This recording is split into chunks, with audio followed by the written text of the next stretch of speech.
In the quiet suburbs of Scarsdale, New York, nestled among winding driveways and perfectly manicured lawns, stood a grand estate that once echoed with laughter but now carried only silence. The Grayson Mansion, with its towering columns and ivy-draped balconies, was home to Nathaniel Grayson, a 65-year-old investment mogul whose fortune had built skyscrapers and moved markets, but could not shield him from heartbreak. Since the death of his beloved wife Eleanor, the house had felt colder, emptier. The warmth she brought, once filling every corner of their home, had vanished, leaving behind only the hollow rhythms of routine and regret. His son Leo, just 8 years old, had retreated into himself. The once bright-eyed boy, who used to race down the hallways with toy airplanes and ask 100 questions before breakfast, had fallen silent. After Eleanor's passing, Leo stopped speaking altogether. Doctors called it selective mutism, triggered by grief. He hadn't laughed in 6 months. His right hand, once so quick to grasp a crayon or tug at his mother's sleeve, had grown stiff, almost paralyzed, an ailment no specialist could explain fully, though trauma was the suspected cause. Nathaniel, once commanding in boardrooms, found himself powerless at home. He tried tutors, therapists, speech specialists. None of them could reach the boy. The only consistent presence left in the mansion was Clara, the quiet housekeeper with silver-streaked hair and a calm demeanor, who'd worked for the family for over a decade. She moved through the home like a ghost of comfort, never intruding, always observing. And though Nathaniel barely noticed her anymore, it would be Clara, not the doctors or experts, who would one day find a way to speak to Leo's silent heart. After Eleanor passed, something inside Leo dimmed like a candle suddenly smothered. The once lively boy, full of wonder and curiosity, seemed to vanish overnight. In his place was a child withdrawn and motionless, as if frozen in time. He no longer spoke, not a word, not a whisper. Even when spoken to gently, even when asked his favorite things, Leo offered nothing but silence.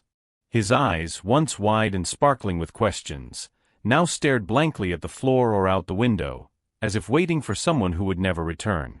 Worse still, his right hand, the one he used to draw with, build puzzles, and hold his mother's hand, had grown limp and unresponsive. Doctors ran tests, examined scans, and offered long explanations filled with medical terms. But at the heart of it, they all agreed, grief had taken hold not just of Leo's spirit, but his body. It wasn't physical damage, but emotional. Trauma had locked away parts of him, and no one seemed to hold the key. Nathaniel watched helplessly. He sat beside his son night after night, reading stories aloud to a boy who never looked up. He brought home gifts, toys, even a golden retriever puppy, but nothing broke through the invisible wall Leo had built around himself. The boy who once sang in the bath and told his mother knock-knock jokes before bed was now a shadow in his own home. And while the house remained spotless, the air inside it grew heavier with each passing day. Nathaniel, for all his power and wealth, could not find a way back to his son. And Leo, adrift in his own silence, seemed further and further away, until a quiet gesture from someone unexpected began to shift the stillness. Clara had worked in the Grayson household for over 12 years, moving through the grand halls and quiet rooms with the steady grace of someone who understood both silence and sorrow. At 52, she carried herself with a quiet dignity, neither seeking attention nor avoiding it. Her silver-streaked hair was usually tied back in a simple bun, and her clothes were always neat, practical, without frills. To most, Clara was just the housekeeper. She arrived before sunrise, left after sunset, and spoke only when necessary. But beneath that modest exterior was a woman with stories she never told, dreams she had long since folded away. Few knew that Clara once painted. In another life, long before mortgages and medical bills, she had filled sketchbooks with color, portraits, landscapes, soft impressions of a world she viewed with deep feeling. Her small apartment still held a few fading canvases stacked in a closet, untouched for years. She stopped painting when her husband fell ill and the bills began to pile up. Art didn't pay for medication. So she packed up her brushes, tucked away her talent, and turned to steady work, first as a cleaner, then as a housekeeper. One day became a year, and a year became a decade. In the Grayson home, Clara remained a quiet fixture. Nathaniel rarely spoke to her beyond polite instruction. Leo barely acknowledged her presence. But Clara noticed everything. The way Leo's shoulders tensed when footsteps approached, the untouched meals, the lifeless eyes of a boy who had once known laughter. She never pushed, never asked. But deep inside, she recognized something familiar in the child's silence. It was the same silence that once lived in her own home, long ago. And though she hadn't painted in years, something told her, maybe it was time to try again. It was a gray Tuesday afternoon when Clara passed by the playroom and paused. Through the slightly open door, she saw Leo sitting alone on the rug, his small frame hunched over, unmoving. Sunlight filtered through the tall windows, casting soft patterns across the floor, but Leo didn't seem to notice. His eyes were fixed on a plastic box of crayons, untouched, sealed shut, as if it were something foreign. He didn't reach for them. He didn't blink. He just stared. Clara hesitated at the threshold. She hadn't been assigned to clean that room that day, but something in her feet wouldn't let her walk past. Quietly, gently, she stepped inside. Without saying a word, she knelt beside the boy and placed a small canvas panel on the carpet between them. Then, in the softest voice, she said, "It doesn't have to be pretty, just paint what you're feeling."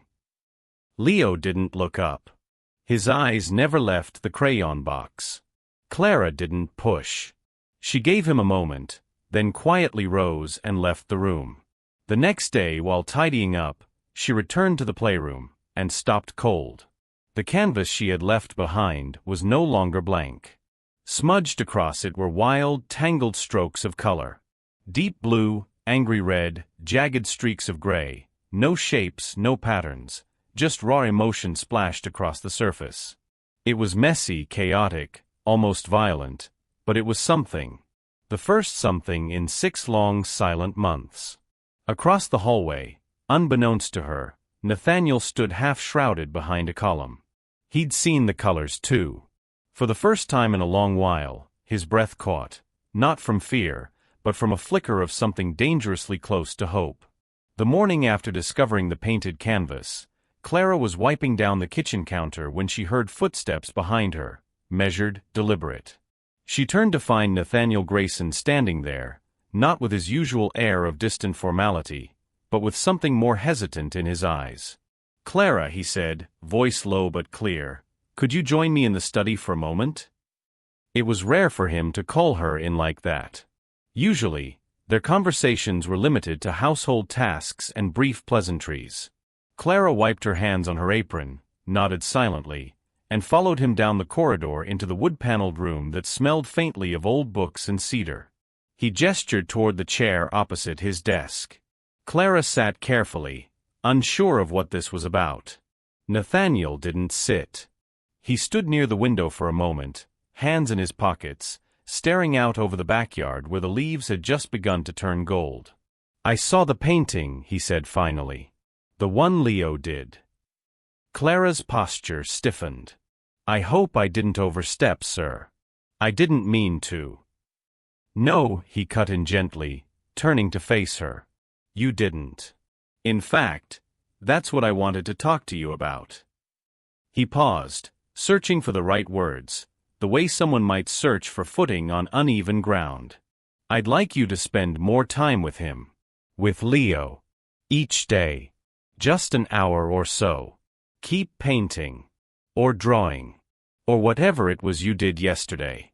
It reached him. Clara blinked, surprised. She had expected to be scolded for interfering, not invited to do more. "I don't know if that's a good idea," she said slowly. "I'm not a teacher, Mr. Grayson. I'm certainly not a therapist.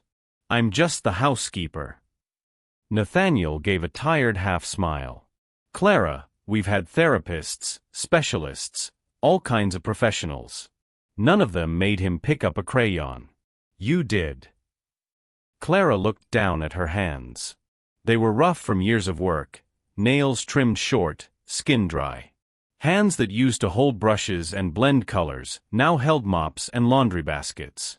She hadn't thought of herself as an artist in years. "I'm not trained for this," she said, her voice almost a whisper. "What if I do more harm than good?" Nathaniel sat then, folding his hands together. "What you did yesterday was the first sign of life I've seen in my son in half a year. That may not be therapy, Clara, but to me it means something. Maybe everything." There was a long silence between them, heavy but not uncomfortable. Outside the window, the wind stirred the branches, and a few yellow leaves floated down. Clara's mind drifted, not to fear or self-doubt, but to Leo's blank eyes the day before, and then to the chaos of color he had poured onto that canvas. She remembered the weight in his silence. It was the same kind of silence she'd once carried herself, after losing someone dear. She hadn't expected to feel that connection. And now that it was there, she couldn't ignore it. She met Nathaniel's gaze. "All right," she said softly. "But not because I think I know what I'm doing. I'll do it for him. For Leo."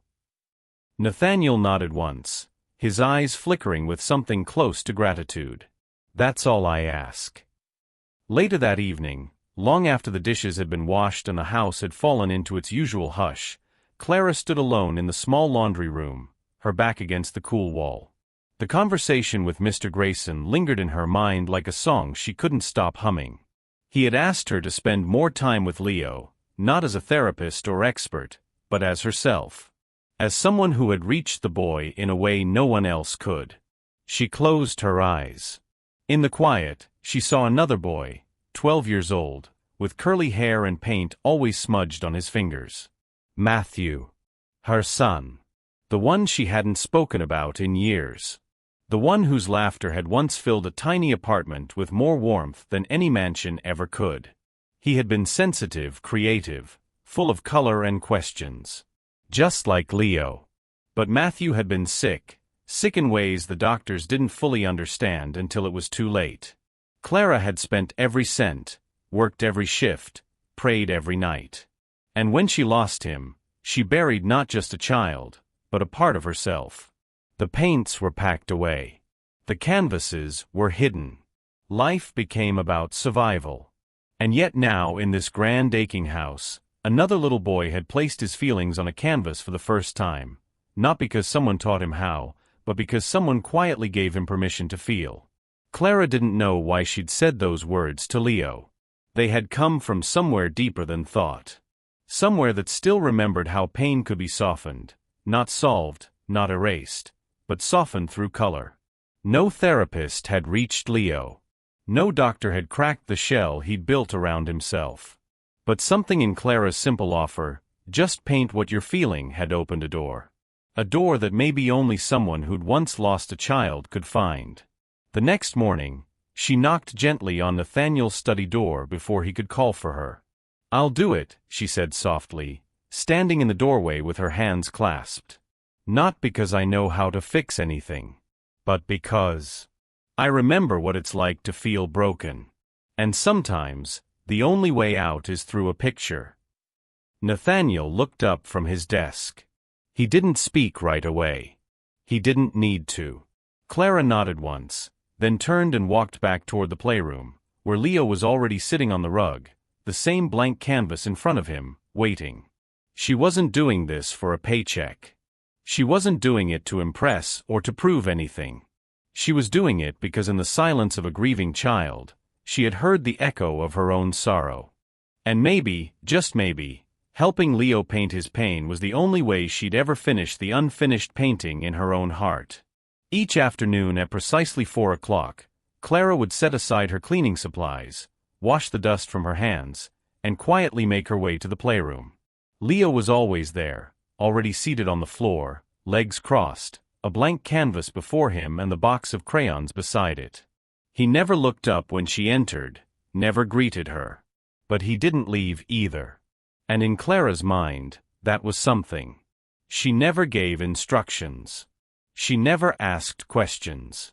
Instead, she simply sat beside him, took out her own small sketchpad, and began to draw, soft lines, quiet strokes, nothing more. And beside her, Leo would begin to move. Not always right away, and never with enthusiasm, but with a kind of quiet purpose. He didn't speak. Not once. But he painted. He painted in colors that said more than words ever could. On one canvas, the deep swirl of navy and black spilled across the paper like a storm, grief and loneliness tangled together. On another, sharp streaks of red cut through the white like fire. Anger. Confusion. A scream trapped inside. But sometimes, there was yellow warm flickering patches like sunlight breaking through clouds. And Clara knew, without needing to ask, that those were the memories of Eleanor. The mother he missed, the warmth he longed for. They spoke through color, the two of them, one woman who had stopped painting after loss, and one boy who had just begun. And in the silence of that room, with only the sound of crayon tips against canvas, healing had started to take shape, one shade at a time. It wasn't long before the calm rhythm of Clara and Leo's silent afternoons was interrupted by outside opinions. One crisp Thursday morning, Dr. Amanda Kellerman, a child psychologist Nathaniel had hired months earlier, returned to the mansion for her routine check-in. Nathaniel, ever desperate for answers, had kept her on retainer even though Leo had shown little interest in her sessions.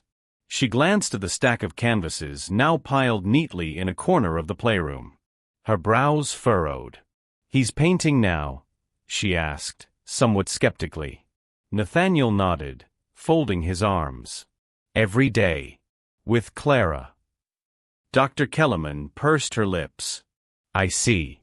In his study, she sat across from him with a clipboard in hand and concern etched into her voice. "Mr. Grayson," she began, "I understand this must feel like progress, but I need to caution you. What Leo is doing may not be true healing. Painting can often serve as a way to avoid actual emotional confrontation. It's a coping mechanism, not a solution." Nathaniel stiffened. "But he's expressing something. Isn't that better than silence?" "Maybe," she replied gently, "but it could just be another way to retreat. He's still not speaking. Still not engaging. Sometimes, creative outlets allow children to build walls behind colors instead of facing their feelings head-on." Her words lingered long after she left. Nathaniel paced his study, troubled. Was it real progress, or just another illusion of movement in a house full of stillness? And for the first time since Leo had picked up a crayon, doubt crept back in. The next few days carried a quiet tension that Clara could feel in the air long before words confirmed it. Nathaniel no longer passed by the playroom like he used to, pausing silently to observe. Instead, he kept his distance, retreating into his study, emerging only for brief conversations with staff and the occasional call from Leo's doctors. One afternoon, as Clara was folding laundry in the hallway, he approached her, his tone polite, but clipped. "May I speak with you, Clara?" She followed him into the study, the heavy door clicking shut behind them. "I've been thinking," he began, pacing slowly behind his desk. "It's been weeks now. And while I appreciate your time with Leo, I'm beginning to wonder if any of this is actually helping." Clara stood quietly, waiting. "He's still not talking. Still not using his right hand like he used to." "There's no measurable improvement," Nathaniel continued, voice growing tighter. "It feels like a distraction. A colorful game. A way to pass the time, not real progress." Clara met his eyes, calm but firm. "You think this is a game?" Nathaniel hesitated, then looked away. "I don't know what to think. But I'm not seeing results." Clara stepped forward, her voice soft, almost tender. "If you want results, Mr. Grayson, you can hire a machine. But if you want your son to be a person again, to feel, to grieve, to come back in his own time, you'll have to let him do it with color, not pressure." For a moment, silence hung heavy between them. And though he said nothing more, Clara could see it, the battle behind his eyes between logic and love, between timelines and trust. Clara didn't raise her voice. She never did. But the words she spoke next landed with a quiet force that made Nathaniel stop pacing. "If you want quick results," she said gently, her hands folded in front of her, "then hire a machine. A program. Something that runs on data and deadlines." She took a slow breath, her eyes steady on his. "But if you want your son back, not just the shell of him, not just the version that speaks on command or smiles for the sake of appearances, but truly back, then you have to let him hurt. In his own way. In his own time. And right now, that way is through color." Nathaniel looked at her, unsure whether to feel challenged or comforted. "He's not avoiding his emotions, Mr. Grayson," Clara continued. "He's walking through them, with red, with blue, with yellow. He's screaming without words. Mourning without sound. And if we take that from him because it doesn't look like progress on a chart, then we're telling him his grief is only valid if it fits our schedule." For a moment, the room was still. The wind rustled faintly outside the tall windows, and the quiet tick of the grandfather clock echoed through the study. Nathaniel didn't respond right away. His jaw tightened slightly, but something in his expression had shifted, just barely. A crack in the wall. A question where certainty had once been. And Clara, sensing that was enough for now, turned to leave. Before stepping out, she added softly, "Let him feel, sir. Even if it's messy. Even if it scares you. That's the only way he'll ever find his way back." The trouble began with a single photo. One afternoon, while tending to the rose garden just outside the playroom window, a young groundskeeper named Tyler noticed the latest painting drying on the easel inside. The canvas caught his eye, bold streaks of yellow cutting through dark swirls of gray and blue. It was raw, haunting, and strangely beautiful. He hadn't meant to intrude, but something about the image stirred him. Without thinking, he took out his phone, zoomed in through the glass, and snapped a picture. That evening, he uploaded it to his personal social media account with a short caption, "The son of a billionaire and the housekeeper, art born from pain." He didn't tag anyone. He didn't expect much. By morning, it had gone viral. Thousands of people shared the post, drawn in by the mystery, the emotion, the quiet power of the child's expression. Comment sections buzzed with speculation. Who was the boy? Was it really the son of investment tycoon Nathaniel Grayson? Who was the housekeeper being mentioned? Some praised the raw honesty of the piece. Others criticized the presumed exploitation of a grieving child. When the headline reached Nathaniel's inbox, "Billionaire's broken son paints his pain with housekeeper's help," his heart dropped. He stormed through the house, phone in hand, rage boiling beneath his calm exterior. "Clara," he called, voice sharp. "Did you give someone permission to post Leo's painting?" She turned, confused. "What? No, I would never." But he wasn't listening. To him, it looked like betrayal. Public exposure of the one thing he held most private. And just like that, trust shattered. The study door slammed shut behind Nathaniel as he confronted Clara in the foyer, his voice colder than she'd ever heard it. "I trusted you," he said, holding up his phone with the article open, the painting glaring back at them in vivid color. "I let you into my son's world. And this is what you do with it." Clara's brow furrowed, confused and startled. "I don't understand. What is that?" "You don't understand," he snapped. Leo's painting, his pain, plastered all over the internet with headlines about some heartwarming bond between the billionaire's broken son and the housekeeper. "You didn't think I'd find out." Her voice trembled, but not with guilt, with hurt. "I didn't post anything. I didn't even know anyone had seen his work outside this house." Nathaniel shook his head, his disappointment sharper than anger. "Whether you meant to or not, you let this happen. You invited attention to something that was never meant for the world." "I would never exploit him," Clara said, standing tall despite the ache in her chest. "You know that." "I thought I did," he muttered, then turned away. "Gather your things, Clara. I need you to leave. Today." She stood frozen for a long second, searching his face for some hint of understanding, but found only a wall. No explanations. No time for the truth. Just silence. And the sound of Leo's footsteps upstairs, unaware that the only person who had truly seen him was about to disappear from his life. Clara didn't expect a goodbye, not from Nathaniel, and certainly not from Leo. She walked slowly down the long marble hallway, her footsteps echoing off the cold floor. In her hands was the small bag she had brought years ago, now filled with a few things she'd kept in the house, nothing more. As she reached the front door, she glanced back one last time. At the top of the stairs stood Leo. He didn't say a word. He didn't move for a moment. But his eyes, wide trembling, locked onto hers. She offered a faint smile, the kind meant to comfort, though her heart was breaking. Then, without warning, Leo's small hands reached for the box of crayons he had once guarded like treasure. He raised it above his head, and threw it. The box hit the floor with a sharp crack, crayons scattering across the tiles in a messy explosion of color. Red, blue, yellow. Everything he had used to speak now lay broken and silent. Clara froze. Leo turned and walked away. And in that single wordless act, he screamed louder than any voice ever could. The silence in the Grayson house was deeper than usual.